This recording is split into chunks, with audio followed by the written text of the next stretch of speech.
ഈ വർഷത്തെ ആദ്യത്തെ റീ റിലീസ് എക്സ്പീരിയൻസ് ആണ് മങ്കാത്ത. ഒരു എ ക്ലാസ് തിയേറ്ററിൽ നല്ല ക്രൗഡിൽ കാണേണ്ട പടമായിരുന്നു. പക്ഷെ പ്രോപ്പർ ആയിട്ടുള്ള ഒരു ചാർട്ടിങ് മങ്കാത്ത എന്ന് പറയുന്ന ഈ റീ റിലീസിന് ഉണ്ടായില്ല എന്നുള്ളതാണ് നിരാശപ്പെടുത്തുന്ന കാര്യം. വെങ്കട് പ്രഭുവിൻ്റെ, അജിത് കുമാറിൻ്റെ, യുവാൻ ശങ്കർ രാജയുടെ മങ്കാത്ത ഒരു വളരെ സ്പെഷ്യലായിട്ടുള്ളൊരു പടമാണ്. ഇപ്പോൾ വെങ്കട് പ്രഭുവിൻ്റെ ഇപ്പോൾ പുതിയ ഈ റീ റിലീസിനോടനുബന്ധിച്ചുള്ള ഇൻ്റർവ്യൂസും കാര്യങ്ങളൊക്കെ നിങ്ങൾ കണ്ടിട്ടുണ്ടെന്നുണ്ടെങ്കിൽ പുള്ളിക്കാരൻ ആ റിസർവോയർ ഡോഗ്സ് എന്ന് പറയുന്ന ആ സിനിമ കണ്ട് അത് ഇൻസ്പയറായി ഒരു ഹൈസ്റ്റ് നടക്കുന്നു. ആ ഹൈസ്റ്റിന് ശേഷം ഉണ്ടാകുന്ന അവരൊക്കെ ഒരു ഫ്രണ്ട്സ് തമ്മിൽ നടത്തുന്ന, അതിനുശേഷം ഇവരുടെ ഒരു മൈൻഡ് സെറ്റും കാര്യങ്ങളൊക്കെ മാറുന്ന രീതിയിൽ ആ രീതിയിലൊക്കെയാണ് പുള്ളിക്കാരൻ പ്ലാൻ ചെയ്തിരിക്കുന്നത്. ജീവ, പ്രസന്ന, പിന്നെ വിവേക് ഓബ്രോയ്, ഇവരെല്ലാം ഉണ്ടായിരുന്ന, സത്യരാജ് ആ പോലീസ് റോളിലൊക്കെ വരുന്ന ആ രീതിയിലൊക്കെയായിരുന്നു ഈ പടം ഇവർ പ്ലാൻ ചെയ്തത്. പക്ഷേ അജിത് കുമാർ എന്ന് പറയുന്ന തലയുടെ 50ാമത്തെ പടമായിട്ട് ഈ സിനിമ ആ കമ്മിറ്റ് ചെയ്യുമ്പോഴേക്കും പിന്നെ മൊത്തത്തിലൊരു റീവർക്കും കാര്യങ്ങളൊക്കെ ആയി. അപ്പോൾ ഈ പോലീസ് വേഷത്തിലേക്ക് അപ്പോൾ അന്നേരം കുറച്ച് വളരെ പോസിറ്റീവായിട്ടുള്ള, അത്ര നാൾ പോസിറ്റീവായിട്ട് ഒരു ഇമേജ് ഉള്ള ഒരു ക്യാരക്ടറിനെ വേണമെന്നൊക്കെ വിചാരിച്ച് അത് നാഗാർജുനയുടെ അടുത്ത് നിന്നു. അപ്പോൾ അവർക്ക്, എനിക്ക് തോന്നുന്നു നാഗാർജുനയുടെ പേയ്മെൻറ്റും കാര്യങ്ങളൊക്കെ ആയിരിക്കാം ചിലപ്പോൾ അവർക്ക് സെറ്റാവാതെ വന്നത്. അപ്പോൾ അങ്ങനെയൊക്കെ വന്ന് പിന്നീട് ഇത് അർജുനിലേക്ക് എത്തുകയായിരുന്നു. അങ്ങനെയാണ് മങ്കാത്ത എന്ന് പറയുന്ന സിനിമ ഉണ്ടായത്. അപ്പോൾ മുമ്പ് എല്ലാവർക്കും ഒരു ഓൺസെമ്പിൾ കാസ്റ്റ് എന്നുള്ള രീതിയിൽ എല്ലാവർക്കും ഈക്വൽ ഇമ്പോർട്ടൻസ് എന്നുള്ള രീതിയിലൊക്കെ പ്ലാൻ ചെയ്തപ്പോൾ ഇത് അജിത്ത് വന്നതോടുകൂടി പിന്നെ ഇത് എൻറ്റയർലി മാറുമല്ലോ. അങ്ങനെയാണ് ഈ വെങ്കട് പ്രഭുവിൻ്റെ മെയിൻ ആൾക്കാരെല്ലാം ഈ പടത്തിൽ വന്നിരിക്കുന്നത്, ഇൻക്ലൂഡിങ് പ്രേംജി അമരൻ, പുള്ളിയുടെ ബ്രദറായിട്ടുള്ള ഇവരെല്ലാം വന്നു ഈ സിനിമ. അതിനകത്ത് എനിക്കിപ്പോഴും ഓർമ്മയുണ്ട് മങ്കാത്ത റിലീസായിരുന്ന ആ സമയം എന്നൊക്കെ പറയുമ്പോൾ കോളേജെല്ലാം കഴിഞ്ഞ് ഈ സിനിമ എന്ന് പറയുന്ന ഈ സംഗതി ഇതിനകത്തേക്ക് ഒരുപാട് അട്രാക്റ്റീവായി, അതായത് എല്ലാ അപ്ഡേറ്റ്സും എല്ലാ കാര്യങ്ങളൊക്കെ ഫോളോ ചെയ്യുന്ന ആ ഒരു ടൈമിലായിരുന്നു ഈ മങ്കാത്ത എന്നുള്ള സിനിമ റിലീസായത്. അപ്പോൾ എനിക്ക് ഇപ്പോഴും ഓർമ്മയുള്ളൊരു സംഗതി എന്ന് വെച്ചിട്ടുണ്ടെങ്കിൽ, ഇതിന് ഇപ്പോൾ നമ്മൾക്കിപ്പോൾ ടൈറ്റിൽ റിവീൽ എന്നൊക്കെ പറഞ്ഞിട്ട് ഇപ്പോൾ ഒരുപാട് ഇറങ്ങുന്നുണ്ടല്ലോ. ഈ ഒരു സംഗതി ആദ്യമായിട്ട് തുടങ്ങി വെച്ചത് ഇവരാണെന്ന് തോന്നുന്നു. ബില്ലൊക്കെ ഉണ്ടായിരുന്നു എന്നാണ് എനിക്ക് സംശയം. ബില്ല അപ്പോഴും ടൈറ്റിൽ ടീസർ എന്നുള്ള രീതിയിൽ ഇതിൻ്റെ ടൈറ്റിൽ ടീസർ ഭയങ്കര രസമായിരുന്നു. അതായത് ഒരു ഗൺ അസംബിൾ ചെയ്യുന്നു അജിത്ത്. അപ്പോൾ യാർഡാവെന്നൊക്കെ അങ്ങനെ വിളിക്കും. ഇപ്പോഴും ഇത് യൂട്യൂബിൽ കാണും. അപ്പോൾ അതിനകത്ത് വിളിക്കുമ്പോൾ മങ്കാത്താടാ, അപ്പോഴും മങ്കാത്ത എന്നൊന്നും എഴുതി കാണിക്കുന്നൊന്നുമില്ല. അങ്ങനെയാണ് ഈ സിനിമയുടെ ഒരു അനൗൺസ്മെൻറ്റും കാര്യങ്ങളൊക്കെ വന്നത്. അതൊരു പുതുമയുള്ളൊരു സംഗതിയായിരുന്നു. അത് അജിത്തിൻ്റെ 50ാമത്തെ പടം എന്നുള്ളൊരു ആ ഒരു ഹൈപ്പ് ആക്ച്വലി പടത്തിനുണ്ടായിരുന്നു. പിന്നെയാണ് ഇതിൻ്റെ ട്രailer, നിങ്ങളിതിൻ്റെ ഒറിജിനൽ ട്രailer കണ്ടിട്ടുണ്ടെന്നുണ്ടെങ്കിൽ ഭയങ്കര രസമാണ്. അതായത് വൈഭവിനെ അർജുൻ ക്വസ്റ്റ്യൻ ചെയ്യുന്ന ആ ഒരു പോർഷൻ, അത് വെച്ചിട്ടാണ് ഇതിൻ്റെ മങ്കാത്തയുടെ ആ ഒരു ട്രailer തുടങ്ങുന്നത്. എന്തോ 2-2.5 മിനിറ്റൊക്കെ ഉണ്ട്. അപ്പോൾ ആ ട്രailer ഭയങ്കര രസമായിരുന്നു. അപ്പോൾ ഈ പടം എങ്ങനെയെങ്കിലുമൊക്കെ കാണണം എന്നൊക്കെ വിചാരിച്ചിരിക്കുമായിരുന്നു. ഇന്ന് കലൈഞ്ഞർ TV ഉണ്ടല്ലോ, ഇപ്പോൾ Cloud9 ആയിരുന്നു ഇതിൻ്റെ പ്രൊഡ്യൂസർ എന്ന് പറയുമ്പോൾ. Cloud9ൻ്റെ ദയാനിധി അഴഗിരി മിക്കപ്പോഴും ഇതൊക്കെ വരുമായിരുന്നു, അഡ്വർടൈസ്മെൻറ്റും കാര്യങ്ങളൊക്കെ വരുമായിരുന്നു. ഈ സമയം തമിഴ്നാട്ടിലപ്പോൾ വേറൊരു സംഭവം നടന്നതെന്ന് വെച്ചിട്ടുണ്ടെങ്കിൽ, അജിത്ത് തൻ്റെ ഒഫീഷ്യൽ ഫാൻസ് അസോസിയേഷൻസ് തുടങ്ങിയ കാര്യങ്ങളെല്ലാം പിരിച്ചു വിട്ടത് ഈ മങ്കാത്ത റിലീസിന് മുമ്പാണ്. പക്ഷേ അജിത്ത് ഫാൻസിനെ കുറിച്ച് ഇപ്പോൾ ഏറ്റവും ടോക്സിക് ആയിട്ടുള്ള ഫാൻസുകളുടെ ലിസ്റ്റ് എടുത്ത് കഴിഞ്ഞിട്ടുണ്ടെന്നുണ്ടെങ്കിൽ ടോപ്പ് 5 അജിത്തിൻ്റെ ഫാൻസ് ഉണ്ടാവും, ഉറപ്പാണല്ലോ. ഈ അടിമകളാണ് ഈ ഫാൻസ് എന്ന് പറയുന്നവർ. എൻ്റെ കാഴ്ചപ്പാടിൽ അവർ അടിമകളാണ്. കാരണം അവരിങ്ങനെ ഈ ഇന്ന പോലെ ഒരു, അത് ചിലപ്പോൾ രാഷ്ട്രീയക്കാരനാവാം, അതല്ലാന്നുണ്ടെങ്കിൽ ഇതുപോലെ നടനാവാം, ഇവരുടെയൊക്കെ മുമ്പിൽ കുനിഞ്ഞു നിൽക്കുക അല്ലാതെ ഇവർക്ക് വേറെ ഒന്നും അറിയില്ല. ഈ ഫാൻസ് എന്ന് പറയുന്നത് അന്തം ഫാൻസൊക്കെ ഉണ്ടാവും. അടുത്തൊരു തലമുറ ഈ രീതിയിൽ പോകരുത് എന്ന് കണ്ടിട്ടാവണം ഒഫീഷ്യൽ ഫാൻസ് അസോസിയേഷൻ എല്ലാം ഈ പറയുന്ന ആൾ പിരിച്ചുവിട്ടത്. പക്ഷേ ഇവർ ഇപ്പോഴും അങ്ങനെ തന്നെ, ഇപ്പോൾ അൺഒഫീഷ്യലായിട്ടാണെന്നുണ്ടെങ്കിൽ തലേന്നൊക്കെ പറഞ്ഞ് കുറേ എണ്ണം നടക്കുന്നുണ്ട്. കടവുളെ അജിത്ത് എന്നൊക്കെ ഉള്ളൊരു ഒരിടയ്ക്ക് ട്രെൻഡിങ് ആയിട്ടുള്ള സംഭവം. പിന്നെ പുള്ളിക്കാരൻ തന്നെ അത് അങ്ങനെയൊന്നും പാടില്ല എന്നൊക്കെ പറഞ്ഞ് ഇറക്കുന്നു. പക്ഷേ ഈ ഫാൻസ് എന്ന് പറയുന്ന ഈ അടിമകൾ, ഈ തലയിൽ ആൾതാമസമില്ലാത്ത ഈ അടിമകൾക്ക് ഇതൊന്നും മനസ്സിലാവില്ല. ഇവരിങ്ങനെ ഈ ആരാധനയാണ്, താരാരാധന. അത് കുറച്ച് കൂടുതലാണ് ഈ തമിഴ്നാട് അല്ലെങ്കിൽ തെലുങ്ക് ആ ഭാഗത്തേക്ക്. മലയാളികൾക്ക് അത്രയില്ല, എന്നാലും മലയാളികളും അതിൽ മോശമൊന്നുമല്ല.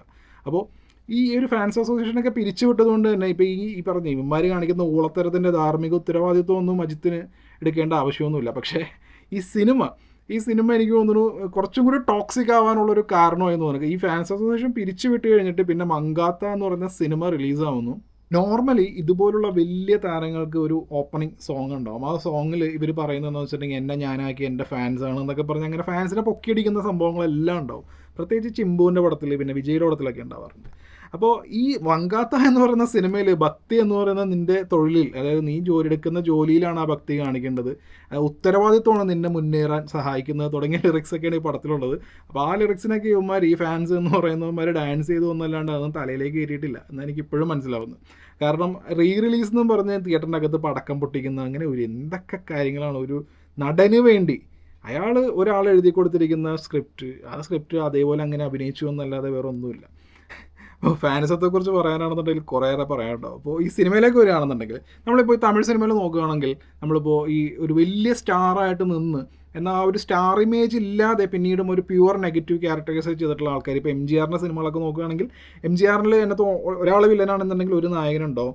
ഇപ്പോൾ രജനീകാന്ത് ആണെന്നുണ്ടെങ്കിൽ അവന് പ്യുവർ ഈവിൾ ആയിട്ടുള്ള നെഗറ്റീവായിട്ട് പുള്ളി വില്ലനായിട്ട് വന്ന പടങ്ങളല്ലാതെ പുള്ളി നായകനാശം ഒരു പ്യുവർ ഈവിൾ ക്യാരക്ടർ എന്നുള്ളതൊക്കെ കുറവാണ്. പിന്നെയുള്ളത് കമൽഹാസൻ ആയിരുന്നു. അപ്പോൾ ഈ കമൽഹാസന് ഒരു സ്റ്റാർഡം എന്നുള്ളൊരു കാര്യം പുള്ളിനെ കാര്യമായിട്ട് അങ്ങനെ ബാധിച്ചിട്ടില്ല എന്നുണ്ടെങ്കിലും പുള്ളി സിഗപ്പ് റോജാകളിൽ വളരെ നെഗറ്റീവായിട്ടുള്ളൊരു ക്യാരക്ടറൊക്കെ പുള്ളി ചെയ്തിട്ടുണ്ട്. എന്നാൽ പോലും അതിന് ഒരു മാനസിക രോഗി എന്നുള്ള രീതിയിൽ അല്ലാതെ ഒരു പണത്തിനോട് ആർത്തിയുള്ളത്, അതായത് പണത്തിനോടുള്ള ആർത്തി മാത്രമാണ് അയാളുടെ ക്യാരക്ടർ ആർക്ക് എന്ന് പറയുന്നത്. അയാൾ വളരെ സെൽഫിഷാണ്, പണത്തിന് വേണ്ടി എന്തും ചെയ്യുന്ന വളരെ ഈവിളായിട്ടുള്ള അറഗൻ്റായിട്ടുള്ള ഒരു ക്യാരക്ടർ. അയാൾക്ക് ബാക്ക് സ്റ്റോറിയും കാര്യങ്ങളൊന്നുമില്ല, ചൈൽഡ്ഹുഡ് ട്രോമ അല്ലെങ്കിൽ കാശ്, എനിക്ക് ചെറുപ്പത്തിൽ കാശില്ലാത്തതുകൊണ്ട് ഞാനങ്ങനെ ഒരു അനുഭവിച്ചു തുടങ്ങിയ കാര്യങ്ങളോ ഒന്നുമില്ലാതെ പ്യുവർ ഈവിൾ ക്യാരക്ടർ കാശിന് വേണ്ടി എന്തും ചെയ്യും. അതിനൊക്കെ വേറെ അയാൾക്ക് മോറൽ സൈഡോ കാര്യങ്ങളൊന്നുമില്ല. ഈ സിനിമയുടെ ഇൻ്റർവെൽ എഴുതി കാണിക്കുന്ന പോലെ സ്ട്രിക്ട്ലി നോ റൂൾസ് എന്നുള്ള രീതിയിൽ അങ്ങനെ വരുന്നൊരു ക്യാരക്ടർ ഒരു വലിയ സ്റ്റാർ തമിഴ് സിനിമയിൽ അതിനു മുമ്പ് ചെയ്തിട്ടുണ്ടോ എന്ന് സംശയമാണ്. അപ്പോൾ ആ ഒരു ഇമേജ് ബാരിയർ എന്ന് പറയുന്ന ഒരു സംഭവങ്ങൾ ഒന്നും നോക്കാതെ അജിത്ത് ചെയ്തിട്ടുള്ള സിനിമയാണ് മങ്കാത്ത. അത് നമുക്ക് ഈ മങ്കാത്തയുടെ വിനായക് മഹാദേവ് എന്ന് പറഞ്ഞ ക്യാരക്ടർ വിളയാട് മങ്കാത്ത എന്നുള്ള പാട്ടിൽ ഓൾറെഡി ലക്ഷ്മി റായുടെ കൂടെ ഡാൻസ് ചെയ്യായിരിക്കും. കുറച്ചൊരു ബെറ്റർ ആയിട്ടുള്ള ഒരു പെണ്ണെന്ന് പറയുമ്പോൾ ആ പെണ്ണിൻ്റെ അടുത്തേക്ക് പോകും.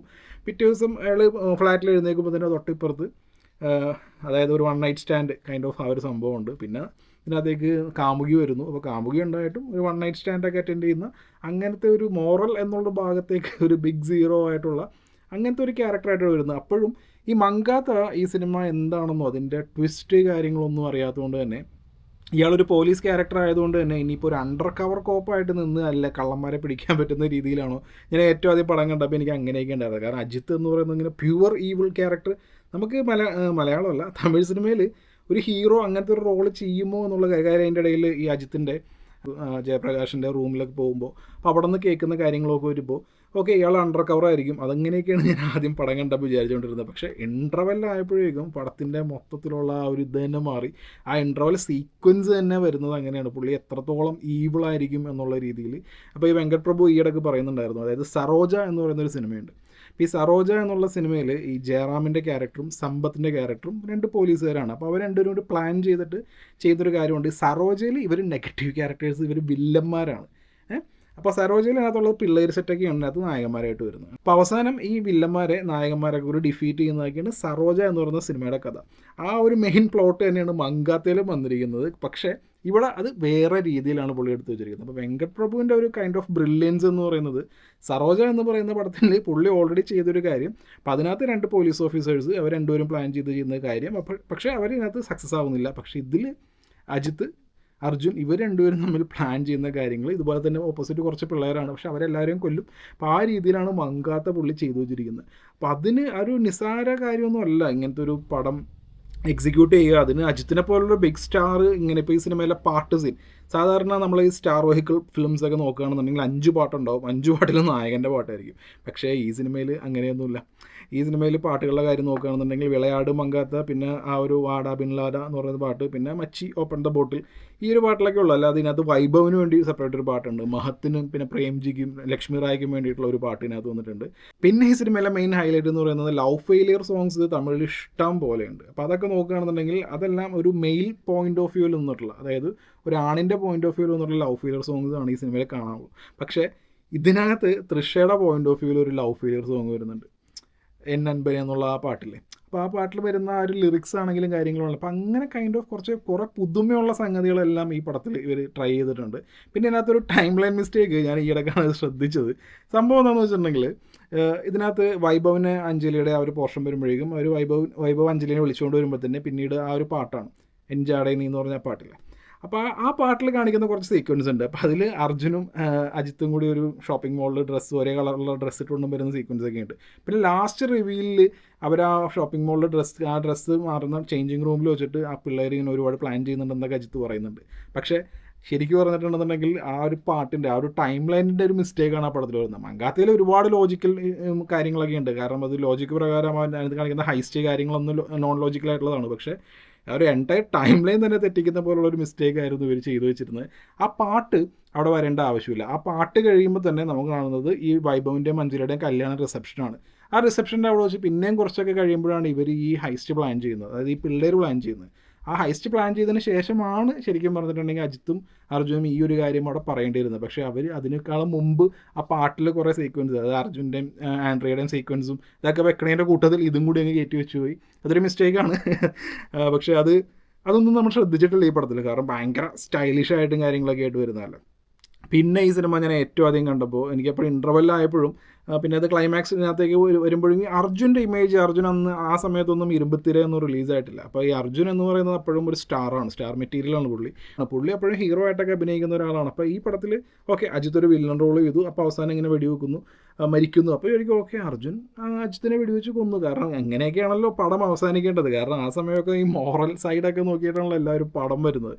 പക്ഷേ ഈ സിനിമയിൽ നോക്കുമ്പോൾ പിന്നീടാണ് അതിഗംഭീരമായിട്ടുള്ള ഒരു ട്വിസ്റ്റ് വരുന്നത്. അതൊക്കെ ആ ട്വിസ്റ്റ് അത് മൊത്തത്തിൽ എന്ന് വെച്ചിട്ടുണ്ടെങ്കിൽ ഈ സിനിമ വെങ്കട് പ്രഭുവിൻ്റെ ചെയ്ത പടങ്ങളിൽ ഇപ്പോൾ ചെന്നൈ 28 ഒരു വേറെ ജോണറിൽ വരികയാണെന്നുണ്ടെങ്കിൽ മങ്കാത്ത പോലെ ഉള്ളൊരു പടം പിന്നെ വെങ്കട് പ്രഭുവിന് പോലും പറ്റിയിട്ടില്ല. പിന്നെ അജിത്ത് എനിക്ക് തോന്നുന്നത് ഫാൻസ് കാരണമാണ് പുള്ളിയുടെ ആ ഒരു സിനിമയുടെ സെലക്ഷൻ തന്നെ എൻറ്റയർലി ഡിഫറെൻ്റ് ആയിപ്പോയി. കാരണം പുള്ളിയുടെ ദീന പിന്നെ അട്ടഹാസം പോലുള്ള പടങ്ങളൊക്കെ കണ്ടു കഴിഞ്ഞിട്ടുണ്ടെന്നുണ്ടെങ്കിൽ കുറച്ച് ഗത്ത്, അല്ലെങ്കിൽ കുറച്ച് റൗഡീസം, അല്ലെങ്കിൽ കുറച്ച് തെനാവട്ടൊക്കെ കാണിക്കുന്ന അങ്ങനെയുള്ള ആൾക്കാർ, അതാണ് ഒരു ഹീറോയിസം കൈൻഡ് ഓഫ്, അങ്ങനെയൊക്കെ കുറേ ഫാൻസ് വിചാരിച്ച് ആ രീതിയിലൊക്കെ നടന്ന്. അപ്പോൾ അതൊക്കെ പുള്ളീനെ ഇമ്പാക്റ്റ് ചെയ്തു. ഓക്കെ, കാരണം ഒരു സൊസൈറ്റിയിൽ ഇൻഫ്ലുവൻഷ്യൽ ആവാം, പക്ഷെ ഒരു ബാഡ് ഇൻഫ്ലുവൻസ് ആണ് താൻ കാരണം ഇത്രയും ആളുകൾക്ക് ഉണ്ടാകും എന്നുള്ളൊരു തോന്നലിൽ നിന്നായിരിക്കാം പുള്ളിക്കാരൻ പിന്നീട് നിങ്ങളൊന്ന് ആലോചിച്ച് നോക്കിയേ, മങ്കാത്തയിൽ ഇതിനകത്ത് സ്വന്തം കാമുകിയുടെ അച്ഛനെ ആ സ്വിഫ്റ്റ് കാറിൽ നിന്ന് എടുത്തിട്ട് പുറത്തേക്ക് തള്ളിയിടൂലേ, അതായത് തൃഷയുടെ മുമ്പിൽ വെച്ചിട്ടാണ് തള്ളിയിടുന്നത്.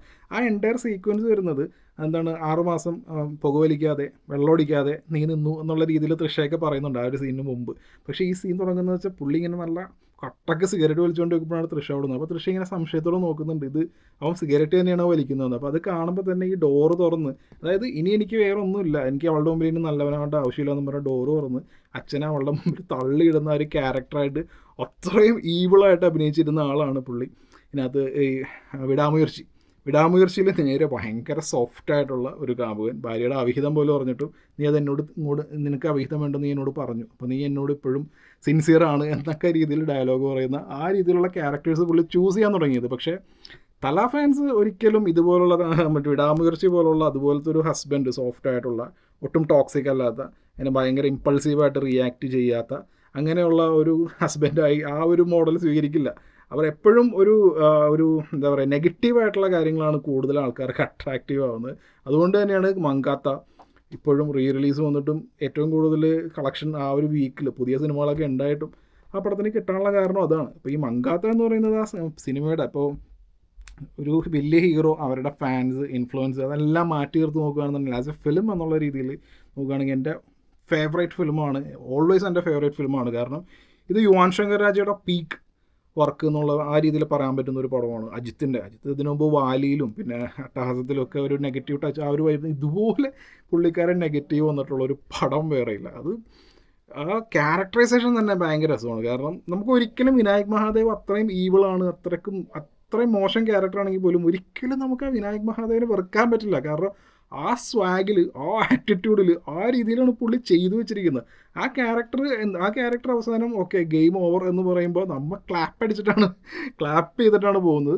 ഇനി പടം കഴിഞ്ഞിട്ട് എൻഡ് ക്രെഡിറ്റ് സീൻ, ഈ സിനിമയുടെ എൻഡ് ക്രെഡിറ്റ് സീൻ ഞാൻ കണ്ടതിന് കയ്യും കണക്കുമില്ല. അജിത്ത് എന്ന് പറയുന്ന ഒരു നടൻ ആ ഒരു ടീമിൻ്റെ അടുത്ത്, വെങ്കട് പ്രഭു ആൻഡ് ടീം, അവരുടെ കൂടെ എത്രത്തോളം എൻജോയ് ചെയ്തിട്ടാണ് വർക്ക് ചെയ്തിരിക്കുന്നതെന്ന് ആ എൻഡ് ക്രെഡിറ്റ് സീൻ കാണുമ്പോൾ കാണാം. പുള്ളിക്കാരൻ ഭയങ്കര ജോളി, വിറ്റൊക്കെ പറയുന്ന, തമാശ പറഞ്ഞ് ആ പിള്ളേർ സെറ്റിനോട് ഭയങ്കര സിങ്ക്. എനിക്ക് തോന്നുന്നു പുള്ളിയുടെ എൻറ്റയർ ലൈഫിൽ ഇത്രയും എൻജോയ് ചെയ്ത് വേറെ പടമുണ്ടോ എന്ന് എനിക്ക് സംശയമാണ്. ആ ഒരു മൊത്തം ഗ്രൂപ്പിനോട് തന്നെ ഭയങ്കര സിങ്ക്. ആ ഈ വെങ്കട് പ്രഭുവിൻ്റെ ഈ പോസ്റ്റ് ക്രെഡിറ്റ് സീനിൽ വരുന്ന ഇങ്ങനെയുള്ളതൊക്കെ ഉണ്ടല്ലോ, അതൊക്കെ വേറെയും സിനിമകൾക്ക് ഉണ്ട് പുള്ളിക്കാരൻ്റെ. പക്ഷേ ഈ പടത്തിൽ വന്നിരിക്കുന്നത് ഭയങ്കര എക്സ്ട്രാ ഓർഡിനറി ആയിട്ടാണ്. അതുകൊണ്ട് തന്നെ ഈ സിനിമയുടെ പോസ്റ്റ് ക്രെഡിറ്റ് സീൻ അതിപ്പോൾ ഇന്നലെ തിയേറ്ററിൽ കണ്ടപ്പോൾ പോലും അത് മുഴുവൻ കണ്ടിറങ്ങിയിട്ടാണ് ഇറങ്ങിയത്. കാരണം മങ്കാത്ത പോലുള്ളൊരു പടം അതിനി ഉണ്ടാക്കിയവർക്ക് പോലും ഉണ്ടാകാൻ പറ്റില്ല. അതാണ് മങ്കാത്ത.